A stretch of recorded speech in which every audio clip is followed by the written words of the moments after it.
Ndio kwa maana tuko hapa guys, tunataka tujue mbona huyu mwanamke akufe bila panti. Na nimeona pia baadhi ya watu wenye ambao wana reply bwana yake.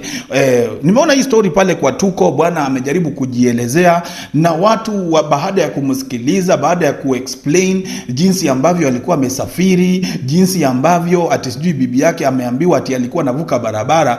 Kuna baadhi pale ya followers ama watu ambao ni wa Kenya wenye wako na akili, wanamuuliza, wewe juu ulikuwa umesafiri na ulikuwa umeacha bibi yako nyumbani, alikuwa anafanya kazi gani? Na wakati aligongwa na gari, ni nini kilikuwa kimehapenia panti yake? Ni kwa nini alikuwa anatembea kwa barabara usiku bila panti? Can you explain to us ni kwa nini mwanamke alikuwa anafanya nini usiku nje bila panti? So watu wanasema ya kwamba huenda ikawa huyu mwanamke ni wale wanawake wenye ambao wanga anafanya kazi ya strippers. Huenda ikawa huyu mwanamke anafanya kazi ya kujiuza usiku, alikuwa ametoka kujiuza.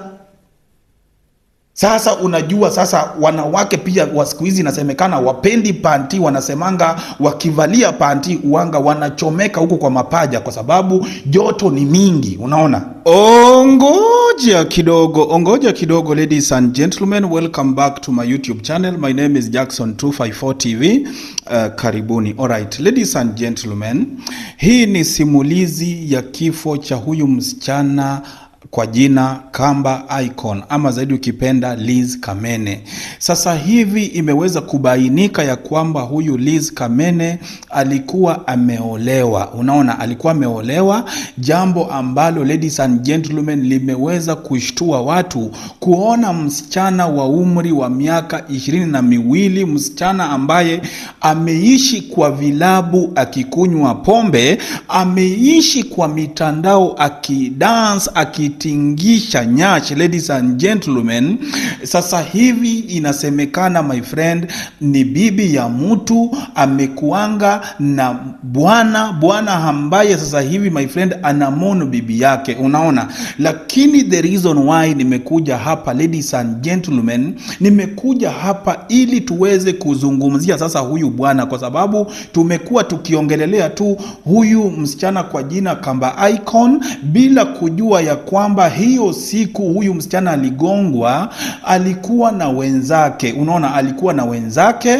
Na ndio kwa maana leo nimekuja tuweze kuanalyze pamoja na nyinyi, ndio tuweze kuelewa ni nini haswa kiliweza kufanyika hiyo siku huyu msichana alifariki, unaona. Sasa hivi huyu bwana yake anaitwa Wycliffe Holden, ladies and gentlemen, ndio bwana ya huyu msichana, unaona. So inasemekana ya kwamba hiyo siku huyu msichana aliweza kugongwa, bwana yake ati alikuwa amesafiri na alikuwa anazungumza na bibi yake ama na mpenzi wake through chatting and calling, unaona.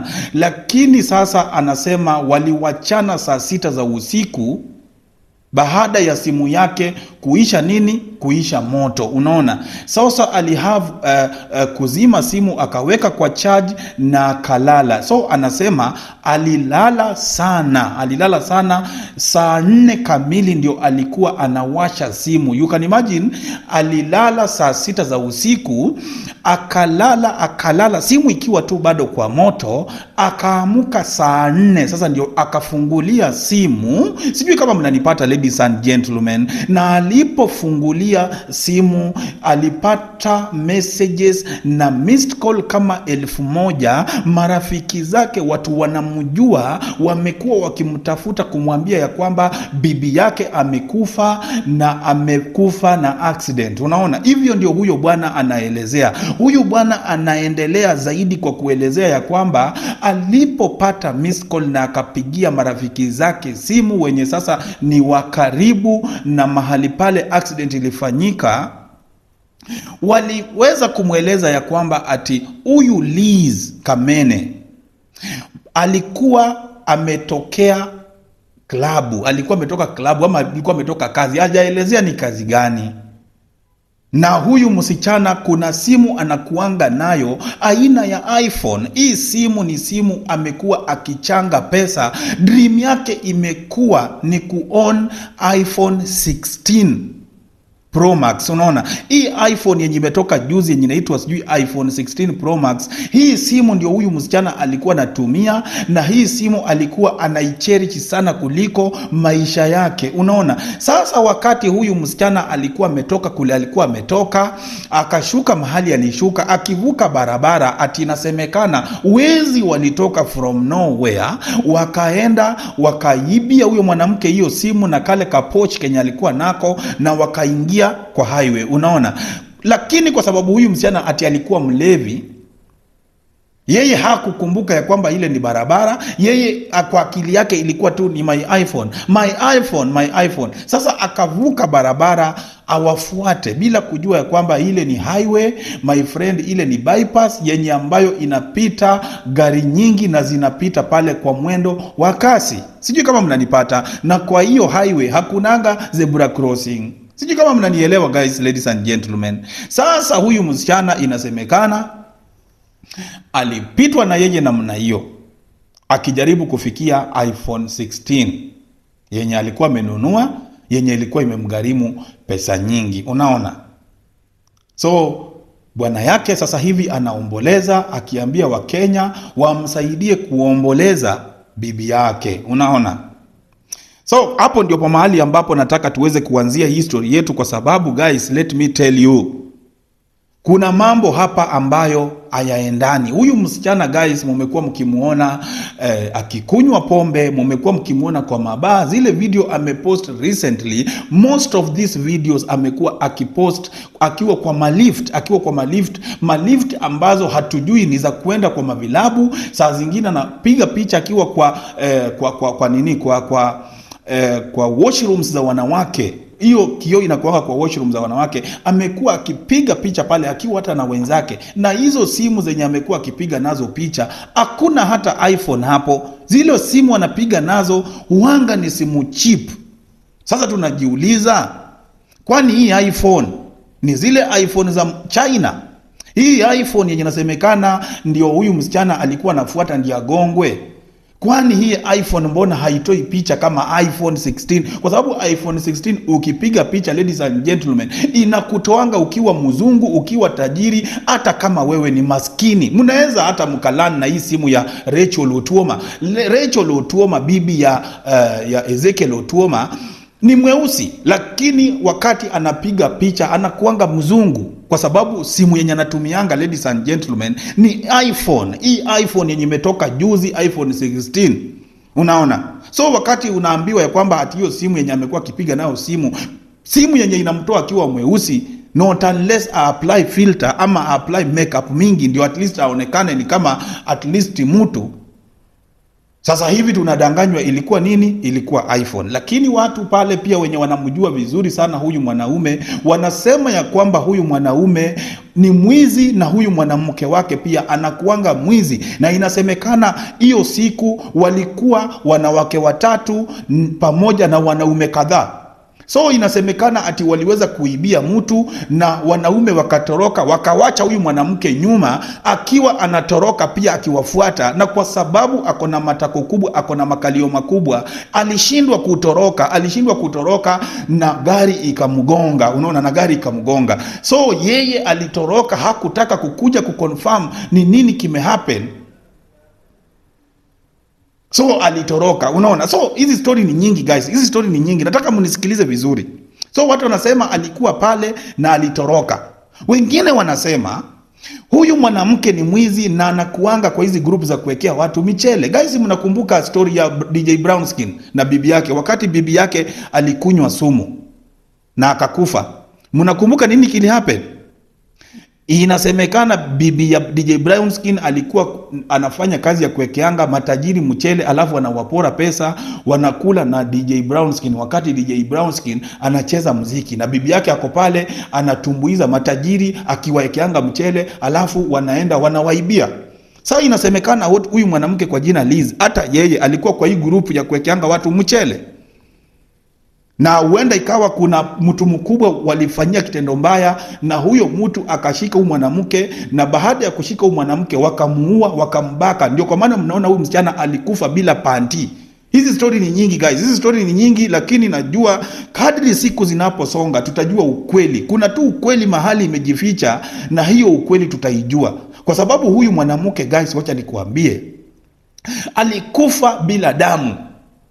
Alikufa kama kinembe yake imefura. Sijui huyu mwanamke alikuwa na nyege, alikuwa hajakulwa kwa muda, ama huyu mwanamke alikuwa amekuliwa sana mpaka kinembe ikafura, hatujui.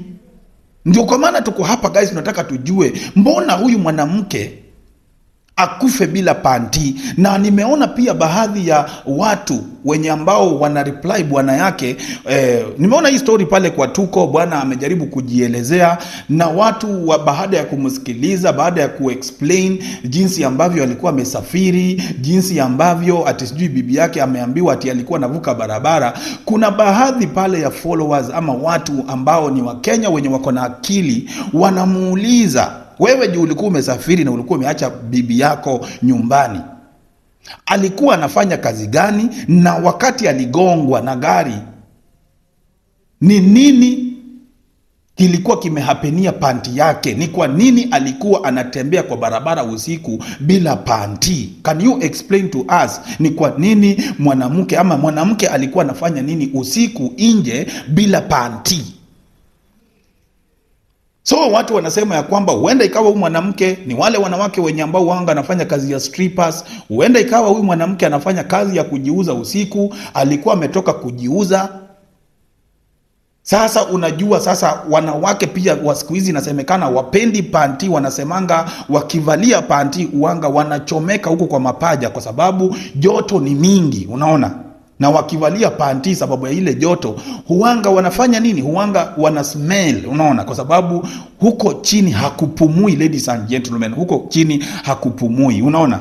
So mimi kama Jackson guys, langu tu ni kuanalyze, kuwaletea jinsi mambo yalivyo. At least mmeweza kujua ya kwamba huyu mwanamke alikuwa ni bibi ya mtu. Bwana yake alikuwa anaitwa Mr. Wycliffe Holden. Mr. Wycliffe Holden ndio alikuwa ni bwana yake. Sasa hivi ameweza kukuja, akaweza kujiexplain pale, akaweza kusema ya kwamba my wife, my honey, my fiancé, I wish tunge move on mapema. Sijui yani hata ieleweki. Sasa tena unakuta story anaandika na zile story ambazo pia anasema aziingiani. Mara anasema alikuwa fiancé, I wish tungekuwa move in kitambo, labda tungekuwa move in, labda haungekufa. Mara tena sijui alikuwa ni bibi yake, mara alikuwa amemwacha sijui kwa nyumba, mara sijui nini. Guys, mimi hata sielewi. Hii ni story ambayo my friend haiwezi ikaeleweka guys. Kuna ukweli yenye ambayo atuambiwi. Unaona, kuna ukweli atuambiwi, kwa sababu ile kikosi yote yenye inatoka huko Dandora, karibu kila mtu ni mwizi guys. Watu ni wezi my friend, hata uwezi jua nani ndio nani. Unaonanga tu watu na mabling bling, watu haujui hata kazi gani watu wanafanya. Watu wanaenda kwa vilabu, wanachafua mabaa, wanakunywa pombe kweli kweli, wanakunywa pombe. Kumbe mchana watu wanashinda wakisnatch simu za watu, ndio ili waende kuuza bei ya kutupa, waende wakunywe pombe. Hizo ndio vitu ambazo zinaendelea. Hizo mtaa za Huruma, Kariobangi, wapi kuenda Dandora, Mathare, hizo area zote za Islando, ladies and gentlemen, ni wizi tu, ni wizi usiku na mchana, unaona? Nimeona paka hata juzi kuna mwanamke mwingine aliweza kupost mwanamke mwingine kwa mtandao bado, akisema watu wamsaidie kulocate huyu mwanamke, kwa sababu huyu mwanamke alikuja kwake usiku akisema ya kwamba amepotea. Alikuwa amekuja huku kuona boyfriend yake, lakini amepata boyfriend yake amefunga mlango, hayuko na simu ni mteja. So na kwa sababu alikuwa ni mwanamke mrembo, huyo mwanamke ambaye alikuwa anaomba mahali pa kulala, akapeana mahali pa kulala na akawacha huyo mwanamke kwa nyumba, akijua ya kwamba yeye anaenda mahali kazi, awache huyo mwanamke mapema at least ashinde nini. My friend aliporudi kwa nyumba alikuta nyumba, my friend, imebebwa kila kitu. Huyo mwanamke kumbe alikuwa ni mwizi, alikuwa amekuja kusanya vitu zake. Wameiba TV, wameiba viti, ngoma, kila kitu, vitanda, kila kitu. Inasemekana the only thing huyo mwanamke aliwachia huyo mwanamke mwenye alimpatia mahali pa kulala ni viatu pea 3, akamwachia na tunguo tule tubaya twenye hata avaliangi, lakini vitu zingine zote ule msichana akabeba. Unaona? So ni vigumu sana kuidentify mwizi ambaye anaibia watu, na ni vigumu sana kuelezea watu ya kwamba huyu alikuwa mwizi ama hakuwa mwizi. Unaona? Lakini kifo cha huyu mwanamke, ladies and gentlemen, kimeweza kuibua maswali mingi. Watu wamekataa kabisa, wamekataa. There is no way mwanamke atakufa bila panty. Watu wanasema ya kwamba huyu mwanamke ati alikuwa na blouse ya black before akufe na longi ya white ya jeans. Unaona? Lakini sasa kwa crime scene, guys, hatukuona kitu kama hiyo. Mimi nashangaa, guys, ni gari gani itagonga mtu ikate mguu na imtoe nguo na iende nayo? Kwa sababu, guys, wale askari wenye walikuja pale kubeba huyo mwanamke, hiyo longi hata wachukue hiyo longi kama ilikuwa vipande pale, wafunike kinembe yake. Lakini my friend, ukiona vile huyo mwanamke alikuwa ameanikwa kama samaki obambla ikauke kwa jua. My friend, huyo mwanamke alikuwa ameanikwa vibaya sana kama obambla. Ni uchungu sana, guys, ni uchungu sana mimi kama Jackson kukuja hapa kuwaongelelesha mambo za ngono, na ripoti kifo, na pia vile kifo imejaa ngono, guys. Imejaa ngono. Na huyu ni msichana ambaye, my friend, alikuwa anapendwa, ako na wasichana wazuri wengi. Na ukiangalia, my friend, sijui ni kwa nini hakukuwa na postingi huyu bwana yake, hakukuwa na postingi boyfriend yake, hakukuwa na post chochote. Hata huyu boyfriend yake inasemekana kuna picha zenye amepost kwa Facebook yake, picha akisema vile ambavyo wanawake sijui wengine. Nasikia hata huyu mwanamke, nasikia hata hakukufa peke yake. Nasikia kuna wanawake wengine hapo pia wenye wamekufa, guys. Nasikia wako mochari, guys. Hii kikosi inasemekana ilikuwa ni kikosi ya majambazi, na hawa majambazi, ladies and gentlemen, walikuwa wengi. So very soon tutajua tu ukweli bali iko, guys. Polisi wenye waliua hawa watu ndio wanajua ni nini kilifanyika. Na huyu mwanaume baada ya kuona watu wameshikanisha chenye walifanya, na ambiwa kuna baadhi ya picha na baadhi ya wanawake wenye alikuwa amepost kwa Facebook yake, aliwadelete baada ya kuona mambo imeenda bad direction. Unaona? So, guys, kuna vitu hapa. Huyu mwanaume inasemekana ni mwizi, na atafutwe, afinywe makende, aelezee vizuri ni nini kilifanyikia huyu mwanamke, na huyu mwanamke aliuliwa kwa nini, aelezee. Lakini mambo ya kusema ati alikuwa amesafiri, ati alikuwa sijui amezima sijui achaji simu, alafu unafika saa 4 bado hujawasha simu, kwani ulikuwa unasafiri kwenda mbinguni? Kwani ulikuwa unasafiri kwenda wapi? Hizo ndio maswali ambazo Wakenya wanataka kujua kuhusiana na hiki kifo cha kijambazi. Hiki ni kifo kimejaa maneno mengi sana.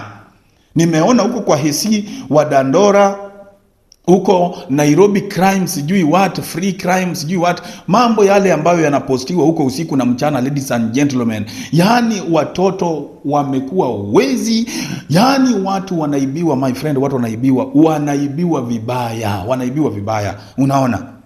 Na wale watu wengi ambao hata wanaibia watu, it is very hard to tell ya kwamba fulani ni mwizi mpaka uonyeshwe evidence ndio ukubali. Watu wanachomwa, vijana wa watu, my friend, wanashikwa, wengine wakiwa wamesnatch. Mtu anasnatchia tu mwingine simu mchana pahali peupe tu, my friend. Unaona, peupe.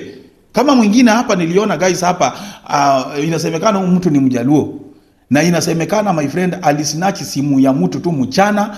Bahati mzuri kwa hiyo gari ilikuwa hapo mbele, ilikuwa ina record na akaonekana vizuri sana, na hiyo video ikaenda viral. So sijui kama huyo mtu alishikwa, hatujui. Lakini ukweli ni kwamba, guys, wale watu ambao hamtarajii wanaweza kuwa waizi, hao ndio waizi wakubwa, unaona? So mimi advice yangu, guys, yangu tu kwenyu nyinyi wanawake, tafadhali, na nyinyi wanaume ambao mnadate wanawake wenye awavaliangi suruali, especially usiku wa manane, mwanamke unatembea kwa barabara bila suruali, tafadhali muadvise wapenzi wenyu wavalie suruali. Hizi mambo za kusema ya kwamba ati suruali wakati wake ilipitwa na wakati. Sasa kifo kama hii my friend ni kifo aina gani?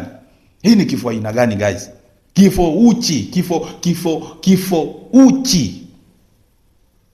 Yes, naelewa mtu hata akipelekwa kwa mochari wanga anatolewa nguo, lakini sasa unajua hiyo ni mochari, lazima utolewe nguo ndio uoshwe ndio uweke kwa fridge. Lakini sasa unajua wewe ukikufa unakufa bila suruali my friend, like seriously guys. Vitu zingine guys ni za aibu, ni za aibu. Sasa kinembe ya, like seriously guys, like seriously. Hata wazazi wao huyu msichana hata anashindwa wataangalisha sura wapi? Wataangalisha sura wapi? Anyway guys, mimi kama Jackson nimeweza kukasirika sana, lakini sina mambo mengi ya kusema. Ni hayo tu machache nimesema nikuje ni share na nyinyi, mkuje pia na nyinyi pia mkuje muongee, mseme yale yako kwa roho yenu. Nyinyi watu ambao mnaishi karibu na hawa watu, mnaweza semaje kuhusiana na huyu msichana? Je, bwanake ni mwizi? Je, huyu msichana ni wale wanawake wanaekeanga watu mchele, jinsi ambavyo comment section watu wanasema? Manake watu wanasema ya kwamba huyu ni mchele babe, ni mchele queen. Unaona, ni ukati ya wale wanawake uwanga wanatafuta pesa na njia rahisi. Unaona, wa hiyo matako, unaona wamelea hiyo matako kubwa guys. Hiyo tu ni njia tu ya kufunga watu macho, wameze mate ndio wanunue pombe zaidi, ndio wapate chance ati ya kuwawekea mchele. Sisi hatuna mengi guys, letu tu ni kuchambua.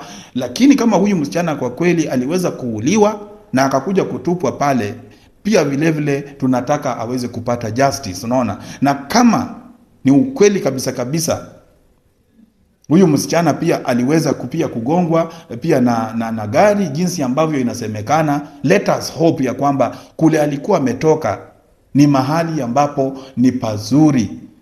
Tusikue tunatetea mtu na labda mtu alikuwa ametoka ku strip chat, alikuwa ametoka kwa lodging, alikuwa ametoka ananuka ngono, amezingirwa na spirit ya usharati. Unajua guys, wacha nikwambie, mtu wakati amejaa spirit ya usharati guys, kukufa ni haraka sana. Anyway, mimi sina mengi, ni hayo tu machache. Ningependa sasa tuweze kuachana kwa amani. Ningependa tukutane hapo kwa comment section. Kama hii ni mara yako ya kwanza kukua kwa hii YouTube channel, tafadhali na kuomba uweze kulike hii video, uweze pia kusubscribe. Ni manguni yako uache hapo hivyo guys, nitakuwa nazipitia. Yes, how vipi guys? Until next time, God bless you. Bye bye. Jackson hapa.